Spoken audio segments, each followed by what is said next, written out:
Eagle ने कमाल कर दिया है। शाहीन शाह अफरीदी ने प्रूफ कर दिया है कि वो एक लेजेंड है। 3 विकेट लिए, 1 विकेट पहली ओवर में, 1 विकेट लिया उन्होंने 26वें ओवर में टीम के सबसे एक्सपीरियंस बैट्समैन केन विलियमसन का, वो भी तब जब वो हाफ सेंचुरी बना चुके थे। और लास्ट में आके विकेट लिया माइकल ब्रेसवेल का। 3 विकेट लिए 10 ओवर में और रन्स दिए हैं सिर्फ हैं सिर्फ सिर्फ रिकॉर्ड टूटने से बच गया। 88 रन्स दिए हैं ईगल साहब ने। कितने? 88 runs.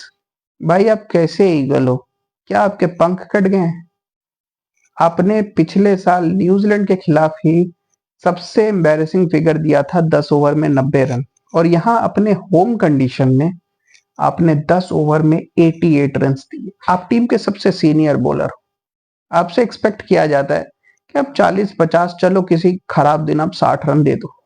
In 88 run you have given 30 additional runs जो आपसे रिक्वायर्ड है। और अगर आप इसके बदले में ये जस्टिफाई कर दो मैं 3 विकेट लिए हैं, ओ सर, ये तो आप 50 फॉर 3 या 60 फॉर 3 भी लेते तो कोई out of the world figures नहीं होते, वो भी एक नॉर्मल फिगर्स ही होते।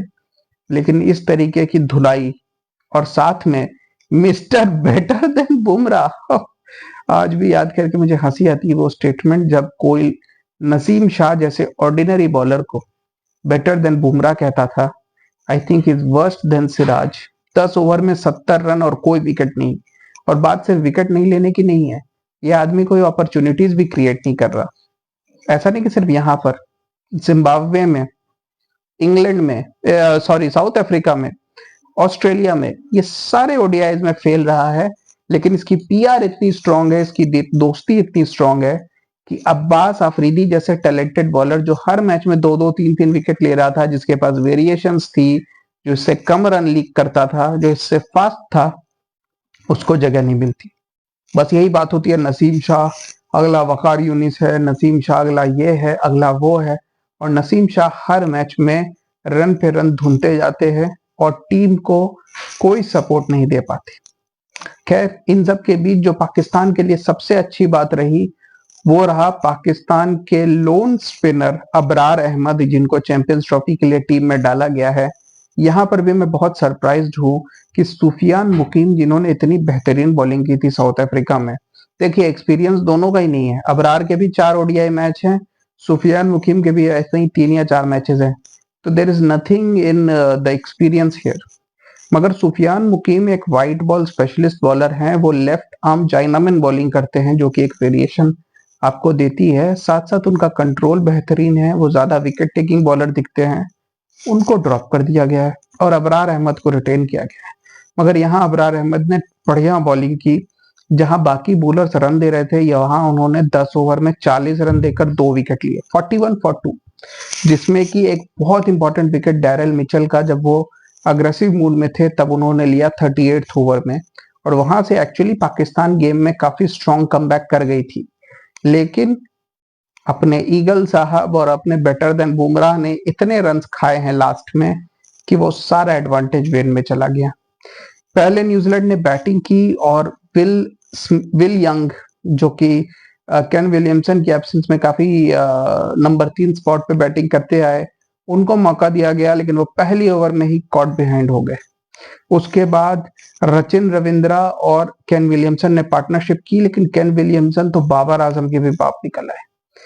मतलब बहुत स्ट्रेंज बात है कि बाबर आजम हालांकि केन विलियमसन के बहुत बाद क्रिकेट खेलने आए हैं, लेकिन ऑलरेडी केन विलियमसन को टैग मिल गया है बाबर आजम ऑफ न्यूजीलैंड। तो आप इमेजिन कर सकते हो कि बाबर ने कितना नाम कमाया है इस फील्ड में अपना। एनीवेज, केन विलियमसन इतनी स्लो बैटिंग कर रहे थे कि रचिन रविंद्रा पे प्रेशर आ गया। उन्होंने कुछ अग्रेसिव शॉट्स खेले, 19 बॉलों पे 25 रन बनाए, लेकिन अबरार अहमद की बॉल पे कॉटन बॉल हो गए। वहां पर न्यूजीलैंड थोड़ी मुसीबत में आई, 39 फॉर 2 8 ओवर्स में। लेकिन वहां पर आए डैरेल मिचेल, जो मेरे ख्याल से सब कॉन्टिनेंट में बेस्ट बैट्समैन है न्यूजीलैंड के। आपको याद हो वर्ल्ड कप में भी उन्होंने इंडिया के against back to back hundreds बनाए थे, लीग मैच में भी और सेमीफाइनल में भी। डैरेल मिचेल आए और डैरेल मिचेल ने जबरदस्त पार्टनरशिप की केन विलियमसन के साथ। 39 फॉर 2 से 95 रन जोड़े 19 ओवरों में। थोड़ा थोड़ा केन विलियमसन ने एक्सेलरेट किया बाद में, लेकिन ओवरऑल 89 बॉल्स पे 58, 65 की स्ट्राइक रेट। क्या ये स्ट्राइक रेट जस्टिफाइड है केन विलियमसन की? ठीक है, चलिए ये लीग मैच है, ये ट्राई सीरीज है, हम उनको एक एडवांटेज दे देते हैं कि चलो he is playing ODI cricket after while, may be शायद वो रस्टी हो, थोड़ा एज हो चुका है, he is trying to find his form. ठीक है, this games are meant for that purpose only. लेकिन आने वाले गेम्स में भी अगर केन विलियमसन ऐसी बैटिंग करते हैं तो मेरे ख्याल से न्यूजीलैंड मैनेजमेंट को सीरियसली सोचना चाहिए कि क्या केन विलियमसन डिजर्व करते हैं इस टीम में खेलना। उनके आते ही आए टीम के सबसे फर्जी प्लेयर टॉम लैथम, जो पिछले 2-3 साल से मुझे नहीं लगता किसी भी वे में कोई भी कंट्रीब्यूशन दे रहे हैं। मुझे 2023 वर्ल्ड कप का सेमीफाइनल भी याद है, जब वो आते ही एलबीडब्ल्यू हो गए थे और यहाँ भी बिना कोई रन बनाए वो हारिस राव की बॉल पे एक बड़ा आसान सा कैच थे कि शॉर्ट मिड विकेट पे आउट हो गए और न्यूजीलैंड का सारा एडवांटेज फिर से वेन में चला गया, 135 फॉर 4।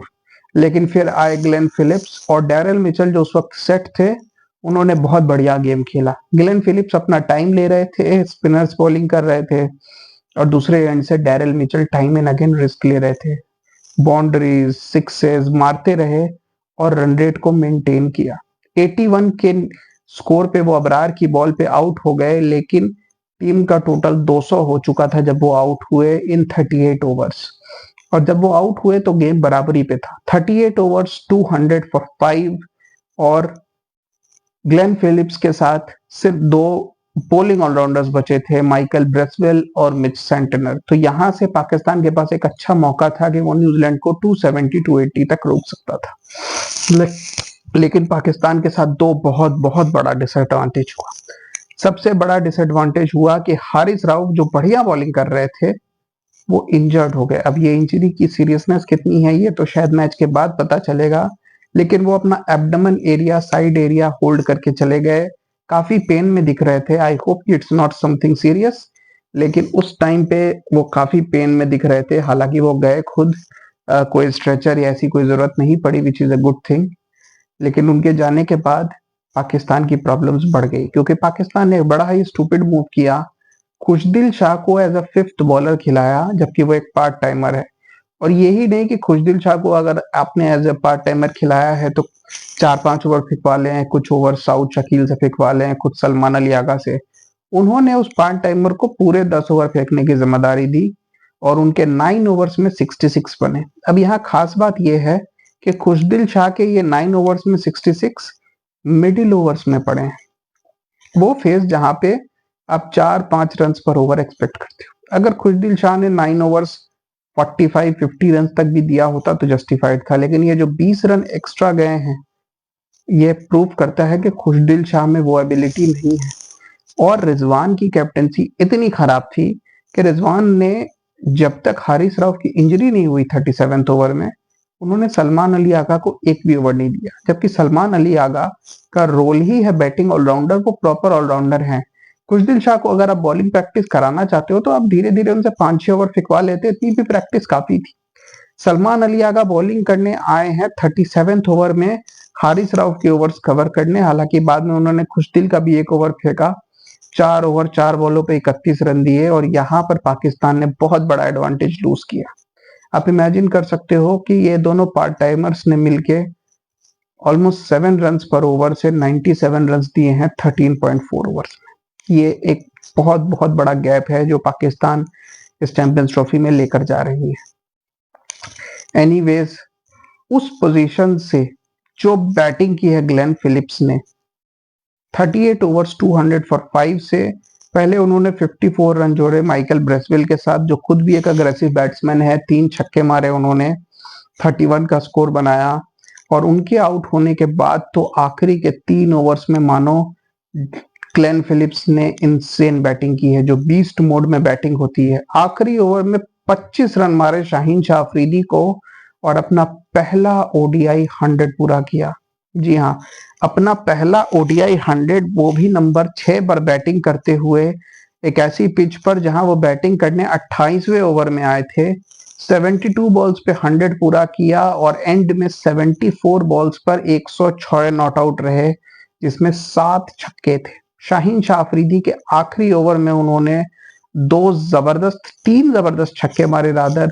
उसके पहले नसीम शाह को छक्का मारा, स्पिनर्स को अटैक किया, आउटस्टैंडिंग बैटिंग की। ग्लेन फिलिप्स के बारे में मैं आपको बता दूं कि ये T20 में ऑलरेडी 100 बना चुके हैं, और ओडीआई क्रिकेट में क्योंकि इनकी पोजीशन इतनी नीचे है तो इनको इतने मौके नहीं मिलते, लेकिन आज जब मौका मिला तो उन्होंने जबरदस्त बैटिंग की और न्यूजीलैंड को एक जबरदस्त स्कोर 330 तक पहुंचा दिया, जहां एक समय 270 280 की बातें हो रही थी। हालांकि पिच अच्छी है, ड्यू फैक्टर भी है, अभी थोड़ा विंटर का भी एडवांटेज मिलेगा पाकिस्तान को क्योंकि शाम को ड्यू हो जाएगी। तो अब देखना पड़ेगा कि पाकिस्तान ये टोटल चेस कर पाती है कि नहीं। बॉब्जी द किंग ओपनिंग करेंगे फकर जमान के साथ जो अपना कमबैक कर रहे हैं, और पाकिस्तान की बैटिंग काफी डीप है, तो काफी इंटरेस्टिंग चेस होगा। Keep watching guys, thank you.